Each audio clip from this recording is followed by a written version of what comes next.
오늘은 선으로 악을 이기라라는 제목으로 하나님의 말씀 나누겠습니다. 여러분들은 예수님을 믿기 때문에 핍박을 받은 일이 있습니까? 아마도 그런 기억이 별로 없을 거예요. 그죠? 저도 그렇습니다. 아주 사소한 타박 정도 외에는 그렇게 심각하게 목숨의 위협을 받을 정도의 그런 박해를 경험한 일이 우리는 거의 없습니다. 바울은 자신의 영적인 아들인 디모데에게 보낸 편지 디모데후서 3장 12절에서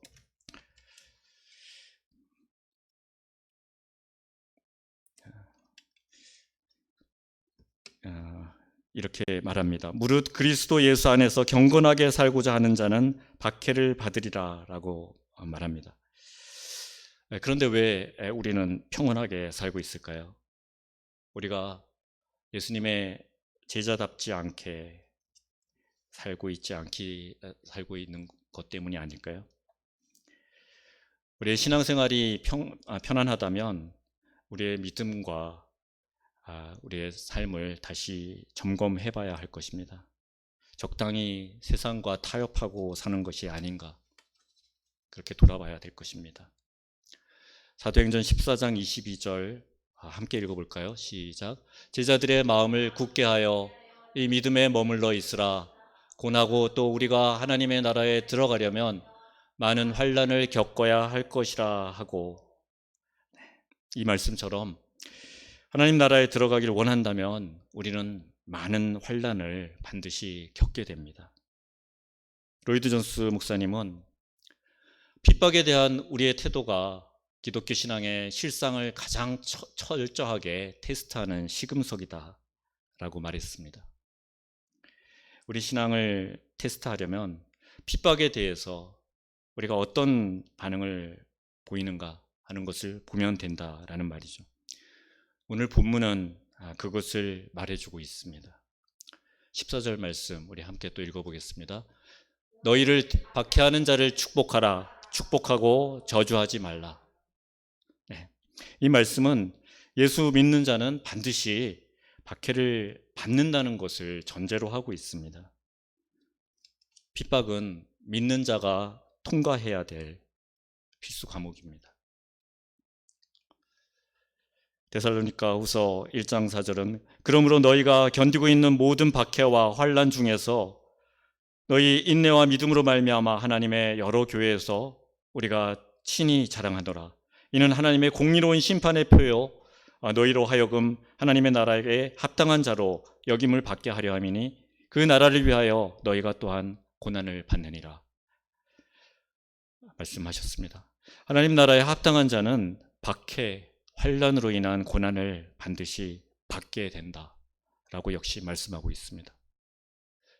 그 이유를 요한복음 15장이 우리에게 말씀해 줍니다. 세상이 너희를 미워하면 너희보다 먼저 나를 미워한 줄로 알라.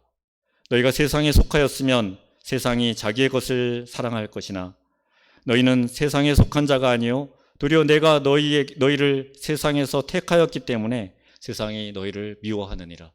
내가 너희에게 종이 주인보다 더 크지 못하다 한 말을 기억하라. 사람들이 나를 박해하였은즉 너희도 박해할 것이요 내 말을 지켰은즉 너희 말도 지킬 것이라. 그렇습니다. 우리는 세상에 속하지 않고 예수님께 속했습니다. 그래서 세상은 우리를 미워하는 것입니다. 예수님을 박해한 세상은 그분을 따르는 우리를 박해하는 것입니다.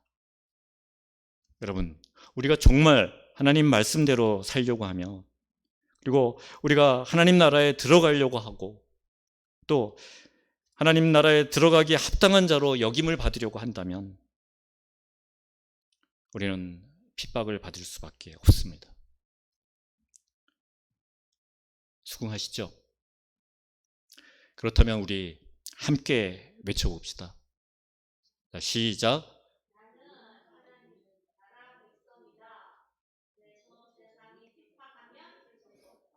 그렇게 해가지고 핍박을 즐겁게 이겨낼 수 있겠습니까? 우리 큰 소리로 다시 한번 시작. 나는 하나님 나라 백성이다. 그래서 세상이 핍박하면 즐겁다. 아멘. 그래요. 우리는 핍박받는 것을 하나님 나라에 속한 영광으로 받아들이며 감당할 수 있습니다. 그런데 주님은 우리에게 더 무리한 요구를 합니다. 박해하는 자를 축복하라. 또 반복해서 축복하고 저주하지 말라. 이렇게 말씀하시죠. 누가 나를 핍박하면 그 핍박하는 사람을 나도 저주하는 것이 당연한 것 아닙니까?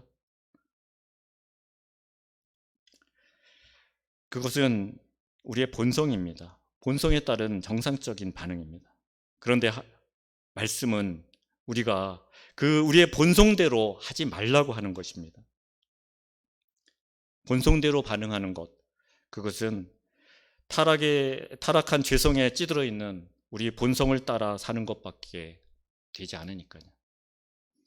그렇게 사는 것의 결과는 무엇이죠? 멸망이죠. 그 멸망에서 벗어나라는 것입니다. 우리는 본성에 따라 사는 것이 아니라 믿음으로 살아가야 합니다. 믿음으로 사는 것이란 핍박하는 자를 축복하는 것입니다. 축복하고 저주하지 않는 것입니다.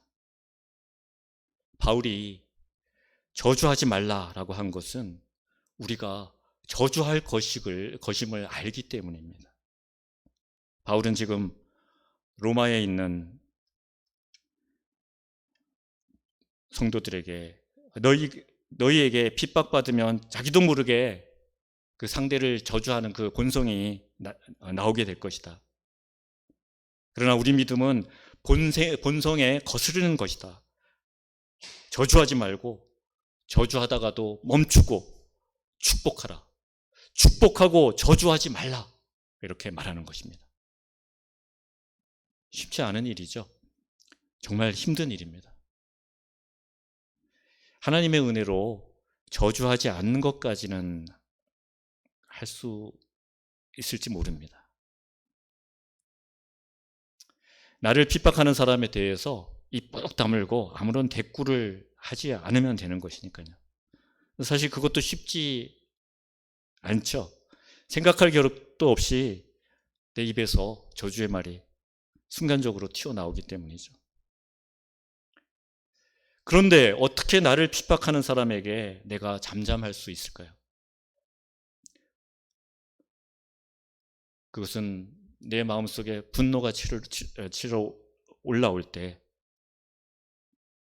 예수님의 고난을 기억해 볼 때, 그렇다면 나 역시도 그 저주의 말을 참아낼 수가 있는 것이죠.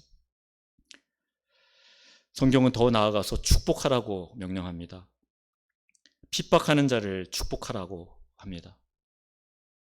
어떻게 이런 일이 가능하겠습니까? 그것은 하나님이 나를 어떻게 대하셨는지 내가 잘 알기 때문이죠. 내가 얼마나 악한 자입니까? 얼마나 구제불능인 자들입니까? 하나님께서는 그런 나를 용서하셨습니다. 나를 오래 참아주셨습니다. 나를 긍휼히 여겨주셨습니다. 내 행위대로 갚지 않으시고 오히려 그것을 예수님에게 지우셨습니다. 내가 마땅히 받아야 할 형벌과 저주를 하나밖에 없는 아들에게 지우셨습니다. 그것을 알기에 나를 핍박하는 사람을 저주하지 않고 우리가 축복할 수 있는 것입니다. 우리가 복받을 만한 자격이 있어서 복을 누리는 것이 아니죠. 전적인 하나님의 은혜입니다. 그러기에 그 은혜를 받은 자로서, 그 자비와 긍휼을 입은 자로서 나를 핍박한 사람에게 되돌려 주는 것입니다. 그렇게 할 때 우리는 나를 핍박하는 사람을 기꺼이 축복할 수 있는 것입니다. 17절 말씀 함께 봅니다. 아무에게도 악을 악으로 갚지 말고 모든 사람 앞에서 선한 일을 독려하라. 악을 악으로 대하는 것은 지극히 본성적인 것입니다. 누구나 되게 그렇게 합니다. 내게 악하게 대하는 사람에게 내가 무슨 선하게 대할 일이 있겠습니까? 당연히 악하게 대해야죠. 그런데 우리 믿음은 우리의 타락한 본성을 따르는 것이 아니라 그것을 거스르는 것입니다. 그래서 악으로 악을 갚지 말아라. 오히려 모든 사람들이 보는 앞에서 보란 듯이 나에게 악을 행한 그 사람에게 선을 베풀어라. 그렇게 말씀하고 있는 것입니다. 선한 일을 도모하라. 이 도모하라라는 단어는 그 일에 관심을 가지라. 그 일에 마음을 쓰라. 라는 그런 표현을, 그런 의미를 담고 있습니다. 우리가 관심을 집중하며 마음을 써야 할 일이 바로 모든 사람에게, 비록 우리의 원수에게라도 선하게 대하는 것이어야 합니다. 베드로전서 3장 9절에서는 악을 악으로 욕을 욕으로 갚지 말고 도리어 복을 빌라 이를 위하여 너희가 부르심을 입었느니라 라고 말씀합니다. 우리는 그 일에 부르심을 받은 자들입니다. 우리에게 악하게 대하는 사람, 우리를 욕하는 사람에게 우리는 똑같이 돌려주지 않고 그들에게 복을 부이는 인생으로 주님은 우리를 부르셨습니다. 참으로 희한한 부르심이죠. 말도 안 되는 그런 부르심입니다. 내가 그것을 과연 행할 수 있을까? 왜 하나님은 그런 부르심을 그렇게 우리를 부르셨을까요? 여러분, 누가 나에게 악으로 대하는 것, 그것은 어떤 이유 때문일까요? 나 역시도 그에게 악하게 반응하기를 기대하기 때문이죠. 내가 그 악한 행동에 악하게 반응함으로써 그 악에 휩쓸려 들어가도록 하도록 하는 것이 바로 마귀의 계략인 것입니다. 그렇게 하면 우리는 악에게 무릎 꿇는 것입니다. 악을 이기는 유일한 방법은 악이 아니라 바로 선으로 그 악을 이기는 것입니다. 베드로전서 2장 20절 21절에서는 죄가 있어 매를 맞으면 무슨 칭찬이 있으리요 오직 선을 행함으로 고난을 받고 참으면 이는 하나님 앞에 아름다우니라. 이를 위하여 너희가 부르심을 받았으니 그리스도도 너희를 위하여 고난을 받으사 너희에게 본을 끼쳐 그 자취를 따라오게 하려 하셨느니라 라고 말씀합니다. 우리가 선을 행함으로 거기에 따르는 고난을 받지만 그것을 참으면 하나님 앞에서 그것이 아름다운 일이라 라는 것입니다. 바로 그 일을 위하여서 우리를 부르셨고 예수님께서 우리를 위하여서 먼저 고난을 당하심으로 그 길에 앞서가셨습니다. 우리가 갈 그 길을 보여주셨습니다.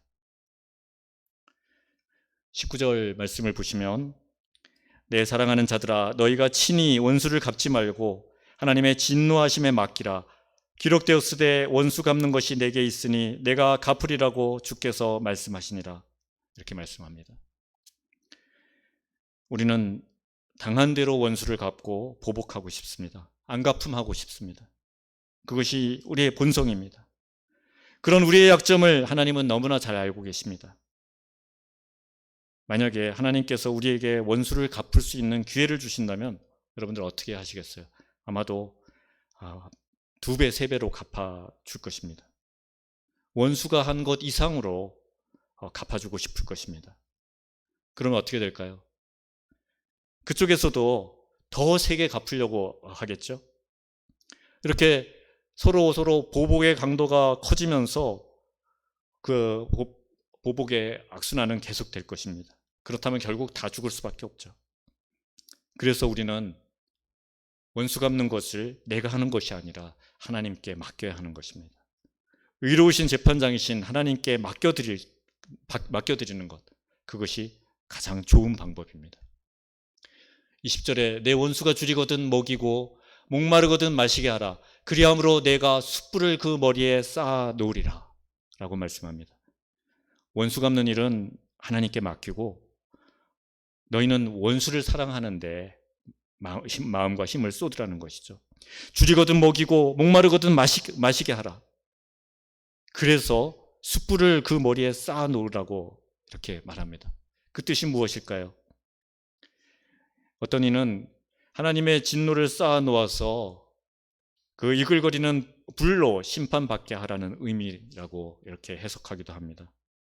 그렇지만 성경에서 그 숯불은 천사가 이사야의 입을 지진 것처럼 정결하게 하고 거룩하게 하고 회개하게 할 때 그때 쓰입니다.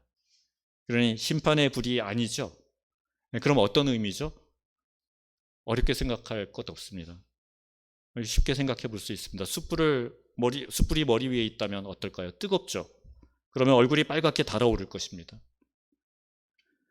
원수가 너무나 어려운 상황에 원수로 인해서 원수가 이렇게 어려운 상황에 놓여 있을 때 우리가 기대하지 못한 선한 일을 그에게 베푼다면 그 원수는 자기가 나에게 한 일을 생각하면서 부끄러움을 느낄 것입니다. 양심의 가책을 느끼게 될 것입니다. 그래서 그 얼굴이 빨갛게 달아오르겠죠. 그렇게 함으로 그를 회개하는 데 이르게 하라는 것입니다. 자신의 악행을 부끄럽게 여기기까지 그에게 선을 행하라는 것입니다. 바로 이것이 하나님의 뜻입니다. 이것이 세상을 이기는 믿음입니다. 여러분, 악을 이긴다는 것, 이것은 먼저 내 안에 있는 악을 이기는 것입니다. 두 번째로는 상대방 안에 있는 악을 이기는 것입니다. 마지막으로 악을 이긴다는 것은 사탄을 이기는 것입니다. 사탄을 굴복시키는 것입니다. 우리가 선으로 악을 대할 때 입으로 사탄아 물러가라 라고 100번 외치는 것보다 더 강력한 힘이 드러나는 것이죠. 우리가 선을 행할 악에 대하여서 선으로 대갚아 줄 때 사단의 설 자리는 없어지는 것입니다. 우리 21절 말씀, 마지막 절 말씀 함께 또 큰 소리로 읽어보겠습니다. 시작. 악에게 지지 말고 선으로 악을 이기라. 우리가 선으로 악을 이길 수 있는 유일한 이유는 바로 내 안에 예수 그리스도께서 계시기 때문이죠. 그리스도의 은혜만으로 가능한 일입니다. 내 힘으로 결코 할 수 없는 일입니다. 바울은 우리에게 선으로 악을 이기라 라고 할 때 바로 예수 그리스도의 힘에 의지하라라는 그런 말씀을 우리에게 주신 것이죠. 우리를 부르신 것은 이 세상의 악을 이기라는 것입니다. 세상 사람들은 절대로 악을 이길 수 없습니다. 왜냐하면 그들은 세상에 속해 있기 때문입니다. 악이 지배하는 그곳에 속해 있기 때문입니다. 그러나 우리는 세상을 이길 수 있고 악을 이길 수 있습니다. 우리는 하나님께 택한 백성이기 때문입니다. 하나님께로부터 난 자들이기 때문입니다. 우리가 악을 이길 수 있는 이유는 우리의 본성을 거스려서 선을 행할 수 있는 믿음을 가진 자들이기 때문입니다. 악을 이길 수 있는 유일한 길은 악이 아니라 선입니다. 오직 선으로만 악을 이길 수 있습니다. 핍박하는 자를 저주하지 않고 축복할 때 우리는 악을 이기는 것입니다. 원수를 갚아야 마땅할 그 사람이 공경에 빠졌을 때 그 사람을 먹여주고 마시게 해주고 도와줌으로 우리는 악을 이깁니다. 이것이 세상을 이기는 믿음입니다.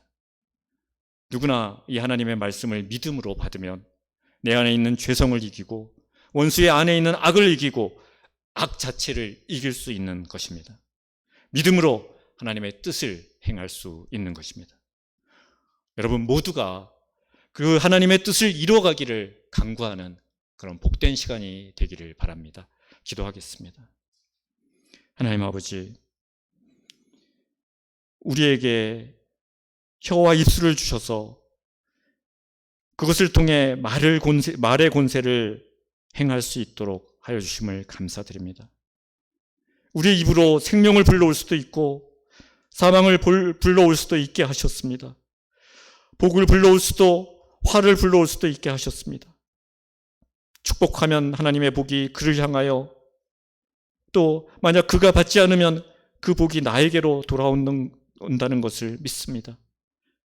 그런 권세를 우리에게 주셨으니 감사함으로 하나님 앞에 나아갑니다. 우리가 저주할 때 저주가 상대에게 미치겠지만 그가 저주받기에 합당한 자가 아니라면 내 입에서 나온 저주가 내게 돌아올 수 있다는 것을 알기에 우리는 저주는 하나님 앞에 맡기고 원수까지도 축복하라는 오늘 주신 그 말씀에 기꺼이 순종하며 따르기로 결심합니다. 우리를 아끼고 사랑하시는 주님께 영광과 찬송을 올려드리며 주님의 주신 말씀 앞에 온전한 순종으로 따르기로 맹세합니다. 하나님께서 원하시는 삶, 세상을 이기는 삶을 살기로 새롭게 결단합니다. 하나님의 자녀됨을 시기하여서 그 영광의 길에서 우리를 끌어내기 위해서 위협하고 핍박하는 악의 세력을 담담히 이겨낼 수 있는 용기를 우리에게 주시옵소서. 먼저 나를 이기고 원수를 이기고 사탄의 계획을 짓밟아 하나님께 승전보를 올려드릴 수 있는 자들 되게 하여 주시옵소서. 우리를 도와주시옵소서. 오직 우리 주 예수 그리스도께서 가신 진리의 길에 서서 악에게 악으로 맞서지 말고, 그래서 결국 악에게 지지 않게 하여 주시고 오직 선으로 악을 이기게 하여 주시옵소서.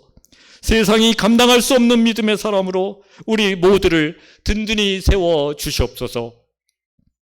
추석 명절 기간 동안 우리의 입술을 통해서 늘 선한 말, 나를 괴롭히고 나를 핍박하는 친지들이 있을지라도, 이웃들이 있을지라도 그 말 앞에서 담대하게 부드럽게 내 할 바 섬김을 다하며 하나님의 넓은 사랑의 품을 드러내 보일 수 있는 자들이 될 수 있게 하여 주시옵소서. 감사드리며 우리 주 예수 그리스도의 이름으로 기도합니다. 아멘.